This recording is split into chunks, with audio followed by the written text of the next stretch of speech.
So I'm going to just move through the presentation now, models of funding. So one of the very important things, especially if you're starting a startup, and the guys in Riga now are, that's what you're doing, is this idea of bootstrapping. And one of the reasons Israel has been so good at developing startups and the startup culture and the startup nation is that the ability to able to get a product out without it having to be perfect, and knowing how to concentrate on the core offerings and cut a lot of corners just so you can get a product out the door and start selling until you want to scale. And I can give an example of that. I was working for a company called Apos Therapy, and that a company developed a device that was essentially like a shoe, a foot-worn device, with two rubber pods on the bottom of the hind foot and the forefoot. And the reason we did that was to put a little bit of imbalance and change the way people walked as a way of stabilizing their knees. Now, I'm not going to get into anything that complicated, but in order to test if we had a market and if the science worked, literally, the two founders, like the old startup story, sat in their kitchen with molds and rubbers and stuck them onto pre-existing boots, which per unit cost a lot, but it didn't really cost them much overall. And almost immediately, they were able to start piloting on real patients and then set up a small production facility from a garage in South Tel Aviv to really just produce several of these a day and start selling. And that's a great example of bootstrapping, saying I don't need to have the perfect product if I've got something, especially if I've got something quite revolutionary, to start selling. And in this way, you're not bringing in external investors, or you're just bringing in your own resources and your own skills and know-how and being very resourceful, and you start selling. And that way you're starting to earn money, and that's really bootstrapping. And that's great for a certain amount of time, not if you want to scale up a huge business. But it's very good in terms of lowering risk.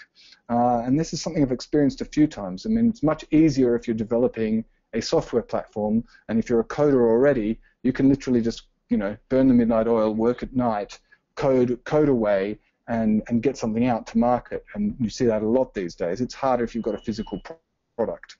But it's an important concept, and it's almost an expectation today that if you have a startup that's being developed from the ground up and not like a new product unit from a big company, that there will be bootstrapping. It's almost seen as a desirable thing. I'm going to move on.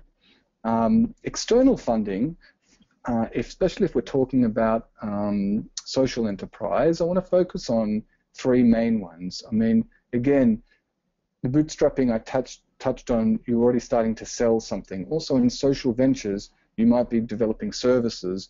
You might want to think of a fee-for-service model, which brings in sales. And that's could be another part of your financial mix. But in terms of external funding, someone coming in and putting in money, you've got a number of options. So microfinancing, philanthropy, and investments. I'd like to ask a question now. Who has heard of microfinancing and who hasn't heard of it? So if you can just answer that question, I want to get an idea of who's heard of microfinancing.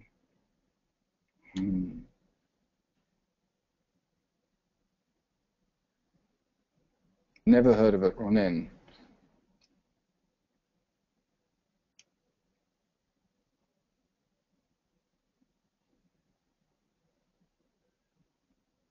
Okay, I'm going back to the bootstrapping because I have a question and I missed it before because I'm just getting used to the platform as well.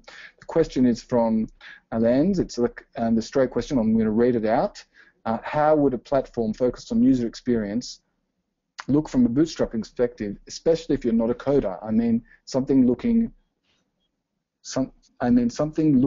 very raw defeats the purpose of user-focused experience. Okay, so the best way to do that, Ronen, is to find a co-founder who has that experience. You're the entrepreneur, you're driving it, but you might want to bring in a partner who has that experience with you and split with them. If it's a for-profit business, you come to some sort of arrangement on who, on shares in the company. If it's a not-for-profit, then obviously it's a shared effort for the non-profit.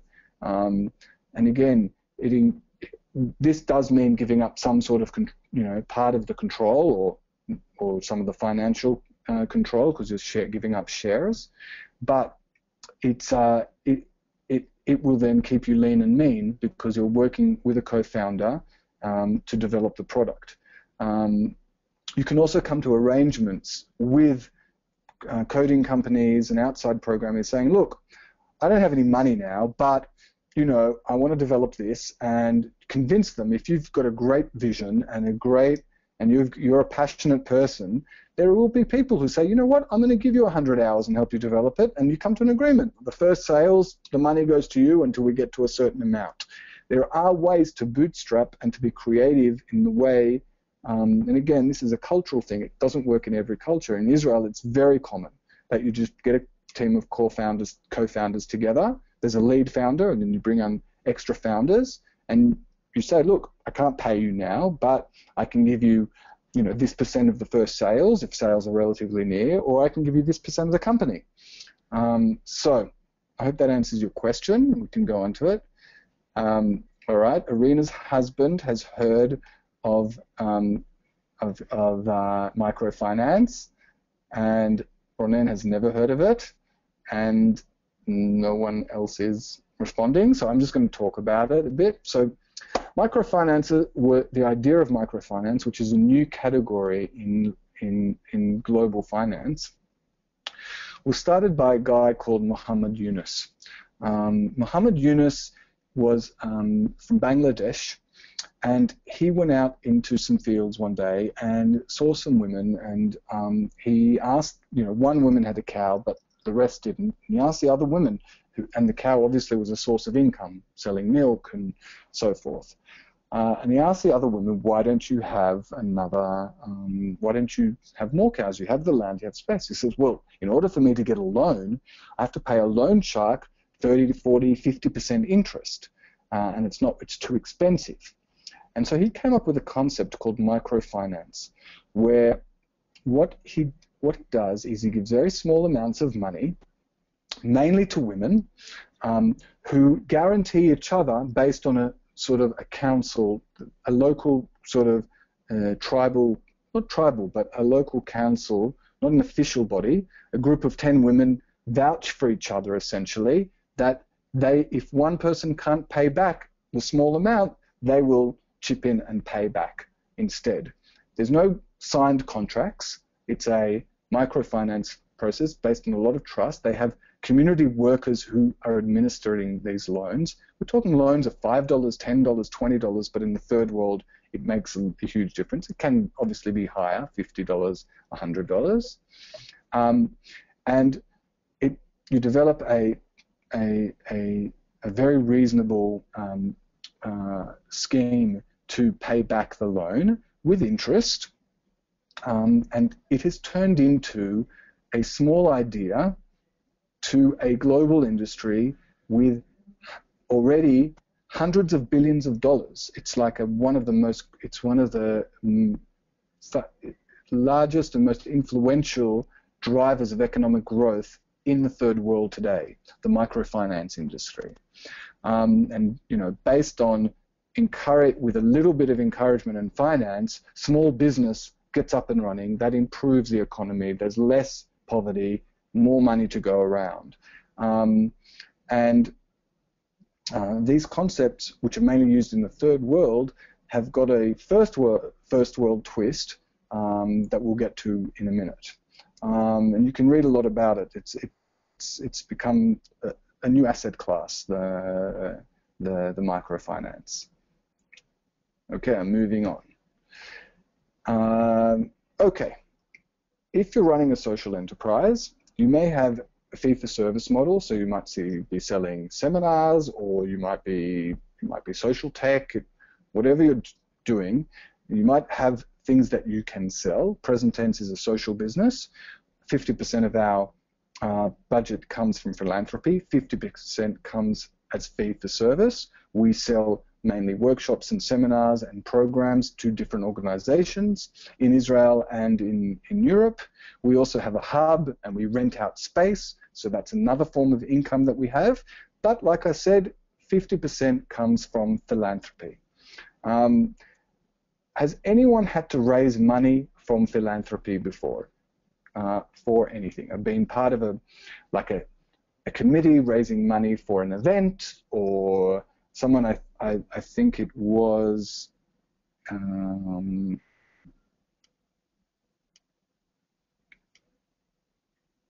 Yana, who donates money to an organization that takes care of children. But has anyone actually had to go through the process of asking for money from a donor? Please say no if you say don't have that experience, and say yes if you do have it. All right, let me look if any of you have answered. No. All right. Okay, let me ask you another question then. Have any of you actually had to sell anything? Actually go out and sell something? Anything, literally. From a bar of soap to a meal, if you're a waitress or a waiter, have you had to actually go through the process of convincing someone to part with their money?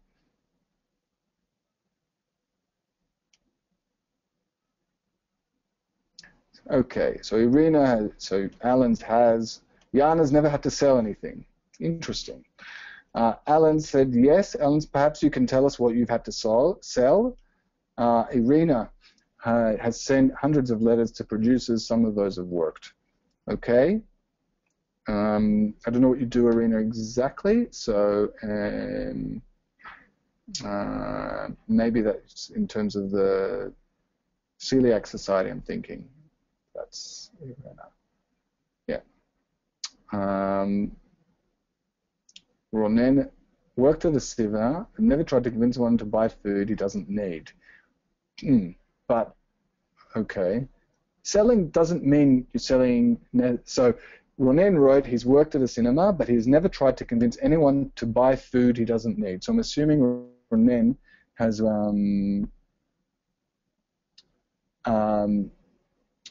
I'm assuming he's working in the snack bar at the cinema. When I say selling, I don't mean forcing someone to buy something they don't need. Selling usually is about offering someone a service that will provide them value.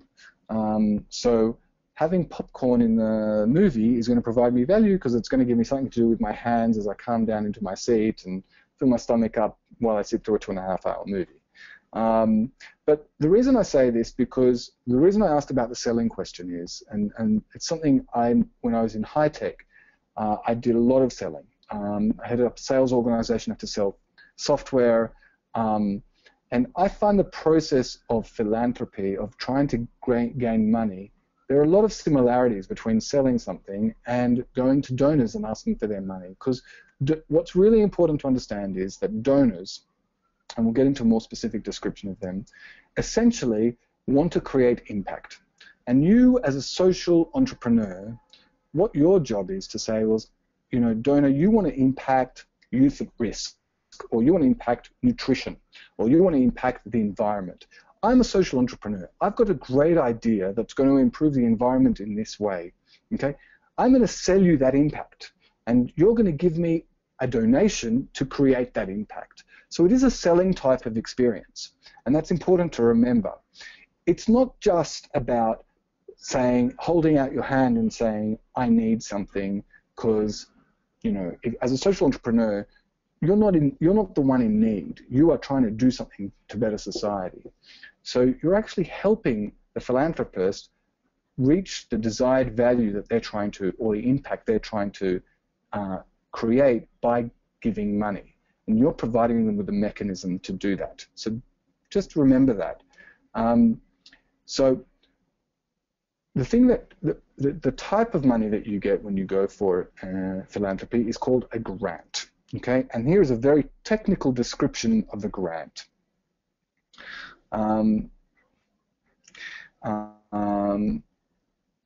So grants are non-repayable funds disbursed by one-party grant makers, often a government department, corporation, foundation, or trust, to a recipient, often, but not always, a non-profit entity to fund a specific project. Okay? It's a very technical but fairly solid description for a grant and what a grant is. Okay, I'm just going to move on. I think that makes a lot of sense. But you know, just if you are setting up some sort of social enterprise and you need part of your money to come from philanthropy, you will apply for these grants. Now, sometimes you can apply for the grant because there is a call. The grant makers say, we are looking for ideas to support, you know, whatever area. So they might be supporting disabilities, or they might be this, and then you go into a process that's reviewed, and then you get asked questions, and then maybe have a meeting. Or you might know of people who are donors, and you approach them. You ask them, listen, what's your grant making procedure? Okay, so it's very important to understand and know the field. A foundation is a charitable organization. These are just, again, technical words that's important to understand. So private foundations are usually funded by an individual, family, or corporation. Public charities are community foundations and non-profit groups that raise money from the general public. Again, do people know examples of private foundations and public charities?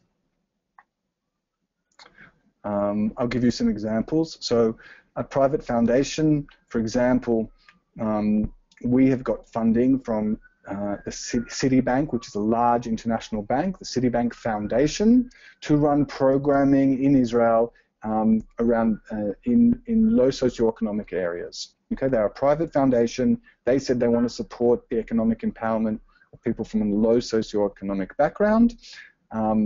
They asked several organizations to make proposals. We made a proposal.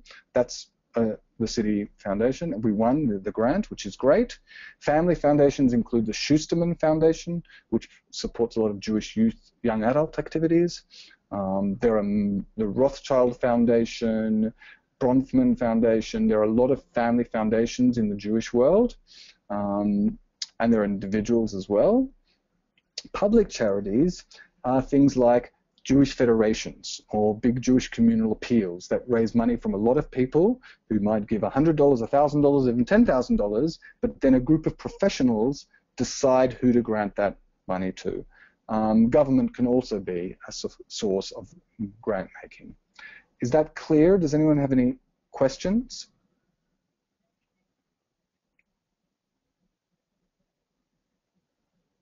Can I give you another second to ask questions, and I'm going to move on. All right, I'll move on. And if clear to me, great.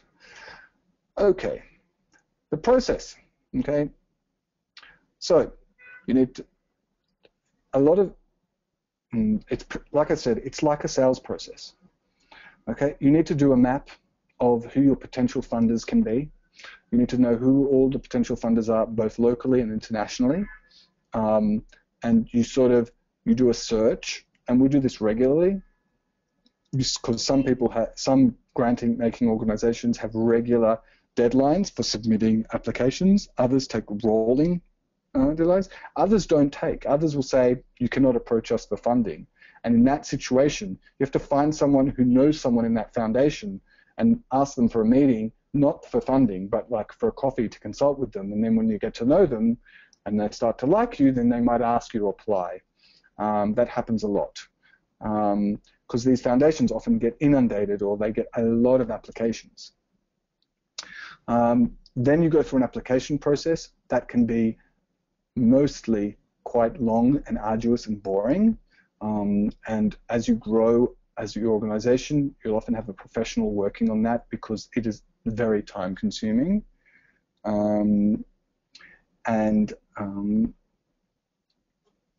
So it's very important to prepare those applications properly, and there are a lot of different regulations. Each country has its own regulations as well, sometimes, for these things. you have to provide a lot of documentation. Once, let's say you get the grant, yeah, you got the grant, then you have reports, you have regular official reporting requirements, both quantitative and qualitative, but also financial, obviously, where you often, and this is a very big difference between sales and fundraising from philanthropy, when you sell a product, you deliver the product, and that you don't have to provide any reporting on how you spent your money. When someone gives you a grant, you will apply for that grant to say, let's say, I want to fund a project worker and 10 free seminars and some advertising and what's called overhead.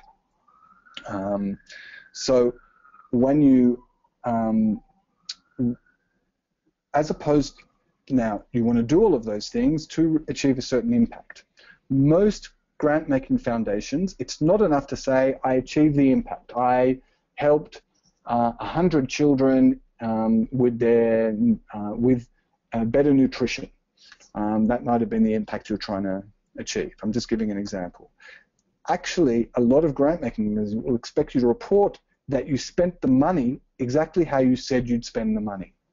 And that can get quite complicated. It means you have to have very careful accounting procedures in order to make sure that not only are you spending the money correctly, that you can authorize that that's how the money was spent. And of course, there are a lot of follow-up that you need to do. Okay, so in the search side, oops, I just went too quickly. I'm back again. So what are you looking for? Again, you're looking for an organization or grant-making organization, either corporate or private foundation or family or etc., who have a vision that you're looking for. So there are different philanthropy organizations that say, I want to fund everything around disabilities, or I want to fund the environment. So you need to find and map out the organizations that match what you're trying to do and their specific field of focus. And where, often they're limited to regions. One of our biggest donors is a leash tag family foundation. They fund projects in San Diego and Jerusalem. That's all they do. So if you apply from Netanya or Riga, they're not going to fund you. Okay? So a lot of them have regions that they fund. It's very useful to work out who their prior grantees are, and if you can, speak to them. Find out what their experience was getting money from this organization. You know, not all money, you know, when you're trying to start up, then you'll take money from everywhere, basically, but sometimes they can be very impossible to work with. If there are any legal needs, what kind of entity are they allowed to contribute to, be it actual legal formation or size. The amounts, you might be seeking $20,000, but their minimum is $50,000, or reverse, often is the case. You might be seeking $100,000, but they only give grants of $5,000. So that's, you know, and dates that I mentioned before, they might have cycles. There are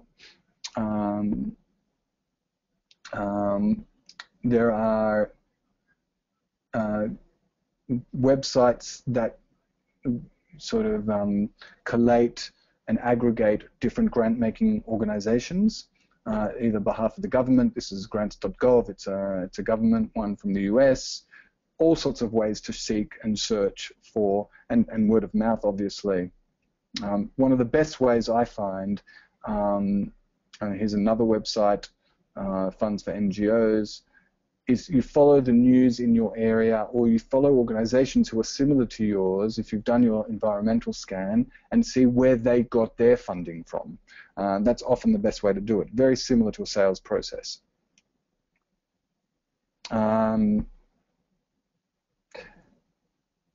Okay, there are a lot of competitions and challenges by funders that you need to sort of sign up for. You can do Google alerts for, and so forth. Here we have an example of eligibility criteria. Okay, gifts can, you know, most of the time we're looking for money when we're doing this, but sometimes we're not looking for money. Sometimes, you know, we're looking for work to get done, and it can maybe come in the form of in-kind donations. So if you need to create an advertising campaign and then place it somewhere, well, maybe you don't have money to do that, but maybe you can convince an agency to donate time and space in a newspaper for you, so you don't actually get any money, but you get the actual work that you needed to get done. Or it might be office equipment or anything else. In-kind donations is a big part of the social enterprise world. It's also part of the philosophy of social enterprise, which is about, you know, sharing economy and saving on resources as well. Okay. I'm going to move over to the sort of more tech side now, and if you're creating a tech for-profit company, then you're going to be looking at venture capital funds, angel investors, incubators, and accelerators who fund as well. And just a little bit about these. A question from Marina's husband. Would the US sources you mentioned usually fund non-US NGOs? The answer to that is yes.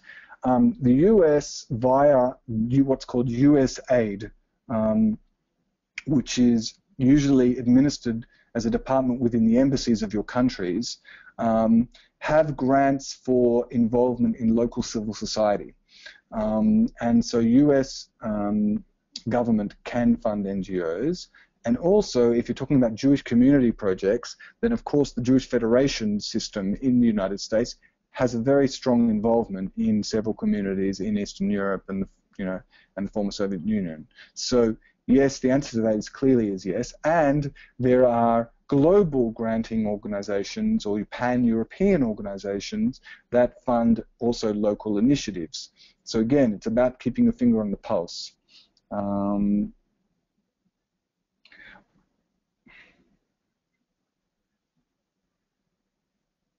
So I've just answered that question from Marina. Now I'm going to go back to the investments. Venture capital funds. It's financial capital provided to startups. Can be from early stage to growth startups. They earn money by owning equity, meaning I give you $1 million and you give me 20% of your company, and then if your company is sold, I'm keeping this very simple, for $200 million, I am going to earn $40 million. I turned my $1 million into $40 million. I made a lot of money for my investors. That's great. It doesn't always work like that.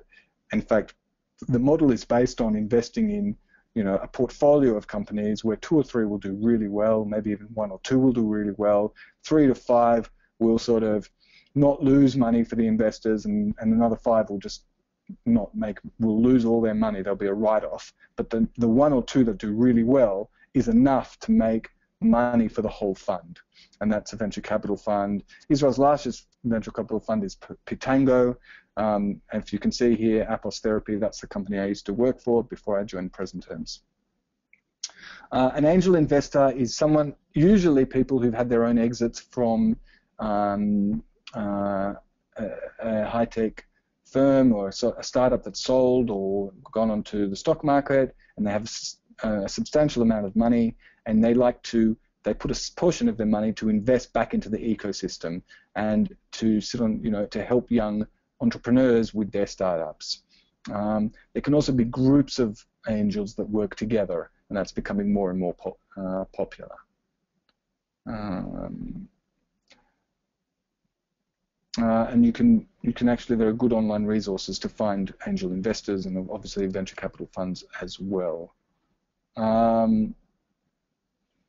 So, any questions on, again, investors, venture capital funds, like philanthropists, also have the areas that they invest in and the geographies that they invest in. Any questions on tech financing? Okay.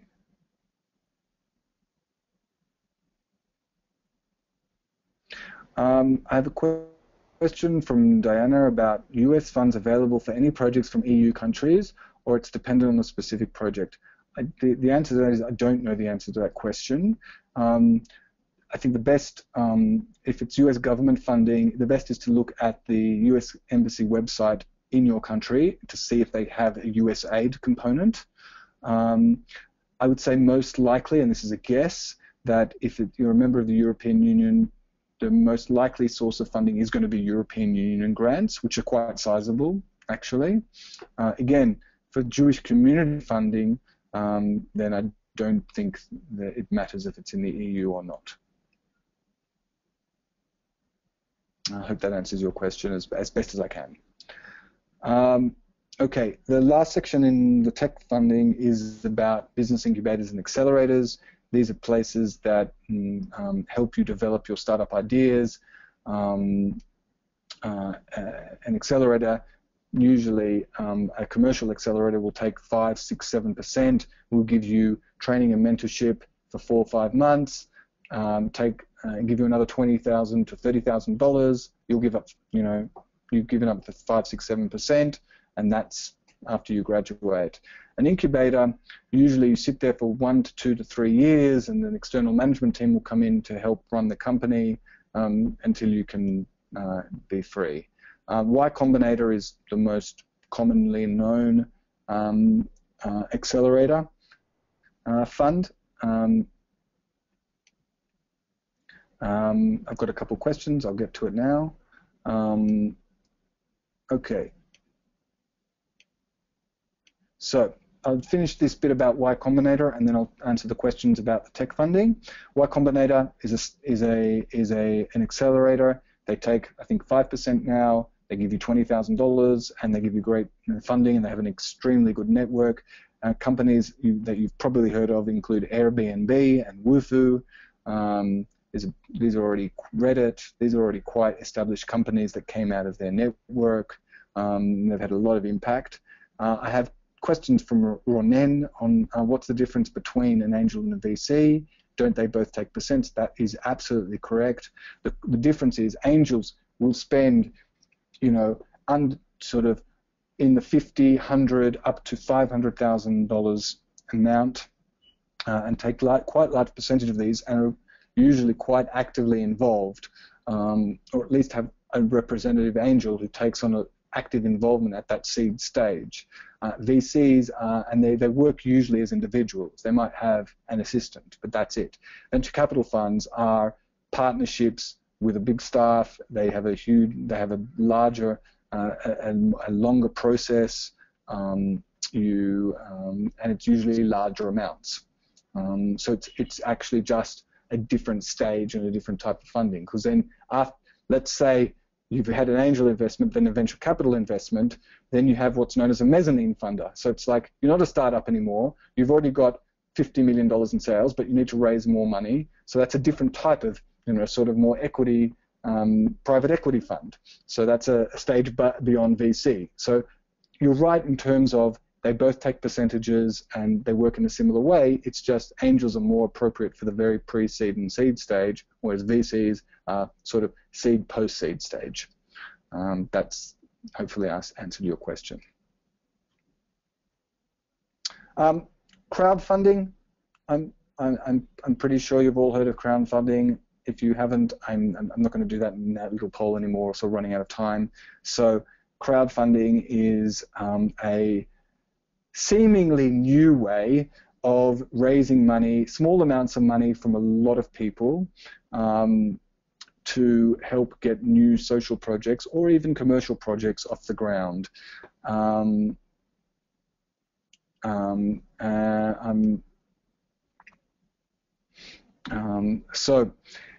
There's some great examples of crowdfunding out there. We're going to see a video of one now. It can be, non-profit, political, charitable, commercial, financing. Obama campaign was a crowdfunding campaign. Even the Statue of Liberty in the 1800s was a crowdfunding campaign because, the government of France actually donated the Statue of Liberty to the United States, but they didn't donate enough, and they were short a significant amount of money, more than half. And Pulitzer, the famous journalist with the famous newspaper network, put out a call to be part of the building of the Statue of Liberty, and over 120,000 people donated around $1 each to help in the 1800s, which is a huge amount of money, to complete the building of the Statue of Liberty. So it was a crowdfunding campaign from the 1800s. It's a difficult field now. 2 years ago, it was very fresh and there were amazing successes. Now it's becoming quite crowded, the crowdfunding space. So you need to know the platform you're using. You need a story. You need a great story. You need to focus what's in it for the person who's going to give $20 to $50 to $100, and you need a very good marketing plan.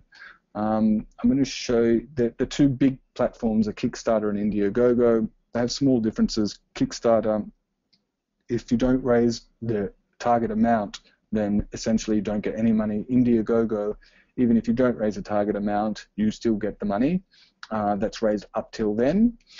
Let me show you this video. And Ohad, please make sure that it's working because I didn't test the video before. Do something about it. Hold on. I'm starting a toy. I'm an engineer from Stanford, and I was always bothered by how few women there were in my program, so I've decided to do something about it.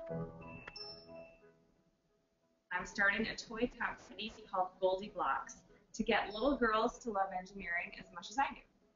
Goldie Blox is a book and a construction toy combined. It stars Goldie, the girl inventor, and her motley crew of friends who go on adventures and solve problems by building simple machines.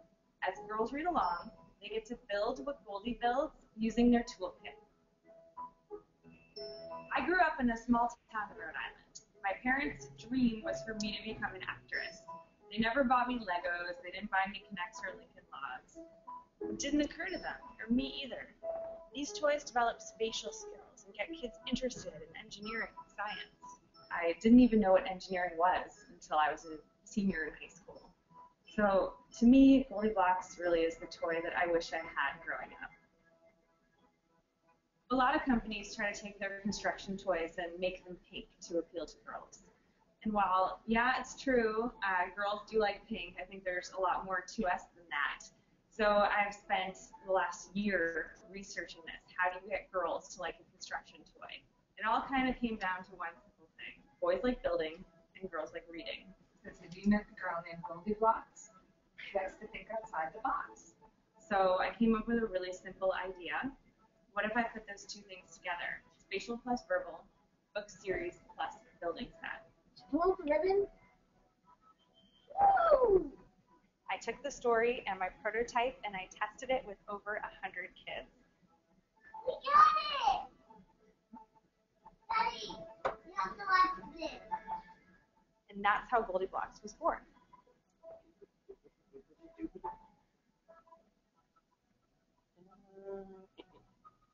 Where the dog's been? Can I do it? See that? Oh, you did Now what are we doing next? it. What are we doing next? You want your little girl to play with Goldie Blox? Because as much as she likes dress up and princess stuff, and don't get me wrong, I like that stuff too, there's so much more to her than that.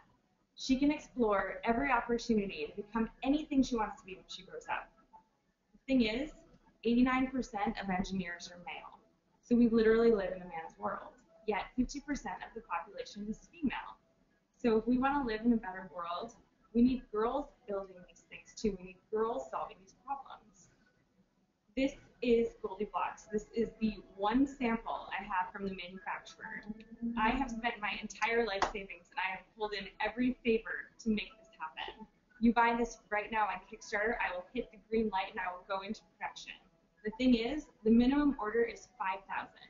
So help me buy these for your daughter, your niece, your friend's daughter. Any girl you know is so much more than just a princess. That is how it works. Help me build Goldie Blox so that our girls can help build the future. Thanks for watching.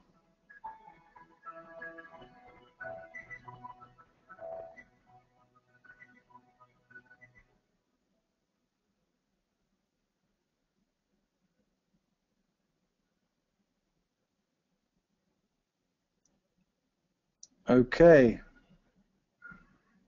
So that's a great example of a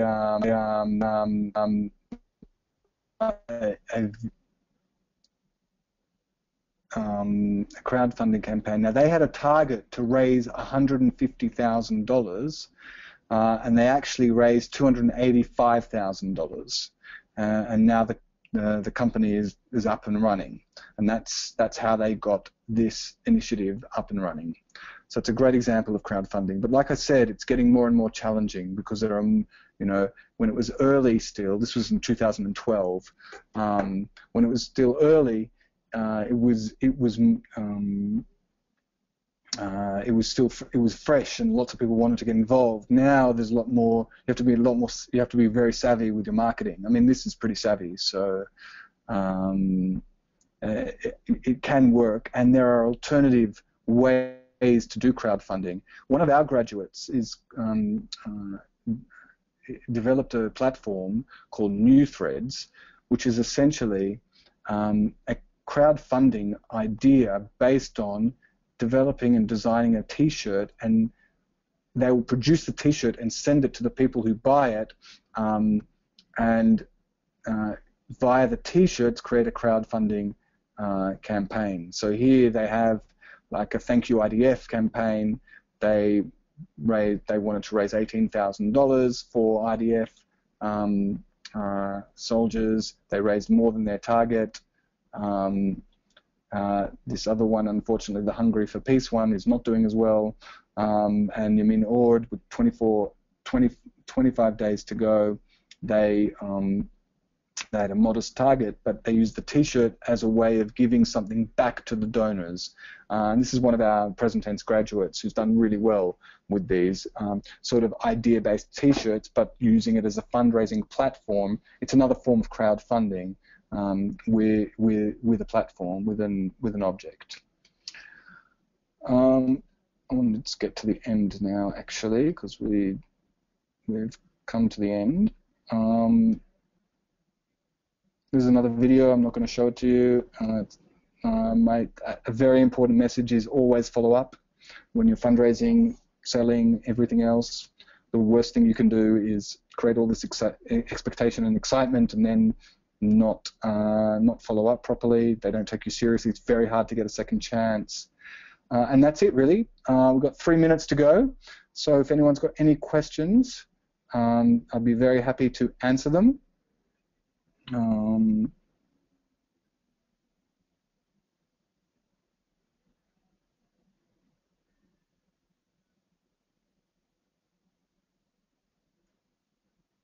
just going to wait here for some questions. To the Riga guys, I'm very much looking forward to meeting you all in person. Good luck for the rest of your accelerator. Work hard. The launch event's a great event. It's a great opportunity to meet potential funders. So it's really important to be prepared for that. Happy to answer questions. Even if you think of them afterwards, you can send via the team in Riga, and they'll get to me, and I'll be happy to answer those questions.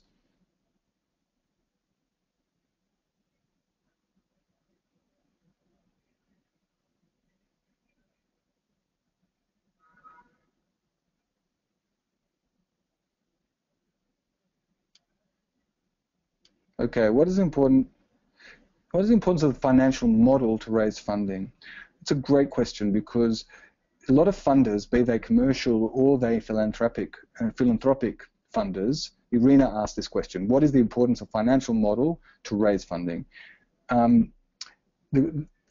lot of people want to know that you're going to reach some level of sustainability. Okay, so it depends on the stage of your funding. If you're just starting out and you need money for a pilot before you actually invest a lot of money in rolling it out, then it's still important to show that if you give me this money, let's say I need $500, it's a modest amount to run a pilot, and if it works, I want to run some sort of educational seminar, and if it works, I want to run it 20 times or 50 times. The funder will want to know that the main thing they'll want to know is that that their money won't go down the drain, meaning they're happy to take risk and fund something, and let's say it doesn't work. Okay, it didn't work, and it was a risk, and they know it was a risk. But that they don't mind doing a lot of the time. What they really don't like doing is giving you $500 or $500,000. It doesn't really matter. But without, and let's say it's success for that pilot, there's no actual sustainable model to come afterwards. Now, that means you need to show a funder that if I am successful, my ongoing revenue stream looks like I've got this amount from fee-for-service and this amount from philanthropy and this amount from government. And I know that's going to be pretty sustainable because A, B, C, D. And you've checked it, and you've spoken to speakers, you've spoken to potential donors or potential funders about it. I know with PresenTense, I'll tell people, look, you're giving a lot of donors ask, well, who else is giving you money? And I'll say, I'll be able to show, I can show a track record that every year our fee-for-service is going up and our money from donations are going up. Our model is 50% donations, 50% fee-for-service. And to be able to show that, and I can also say, look, and if ever a donor backs out, I've got a very diverse group of donors, so even if one backs out, it's not going to risk the organization. Because that's the main thing they're concerned about. They're going to give you money, but then you won't be able to manage it well, or you won't have a sustainable financial model that will ensure the ongoing success of the organization, meaning that they invested in something that didn't reach its impact. Because again, they're buying impact. And the same is with on the commercial side, the tech side, there are two things they want to know. They want to know that the money going, you're going to develop some sort of revenue model that will help you reach sustainability, or you're in something so advanced that there's a potential for a massive buyout or an exit, because that's what they're looking to do. They're looking for a return on their investment.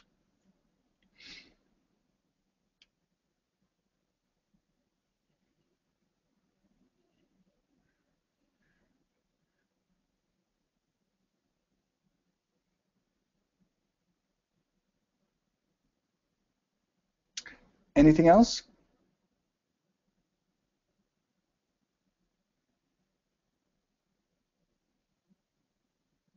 All right, well, I think we can wrap that up. Thank you very much for joining. And like I said, good luck for the rest of your accelerator in Riga, and to the others that joined from Israel. Thanks, Guy, a lot for the session, for the interesting session. Guys, note that a record will be sent by email. Hope you enjoyed the session. Bye-bye. Thank you. Oh, great. Thanks for all the thank yous. Bye.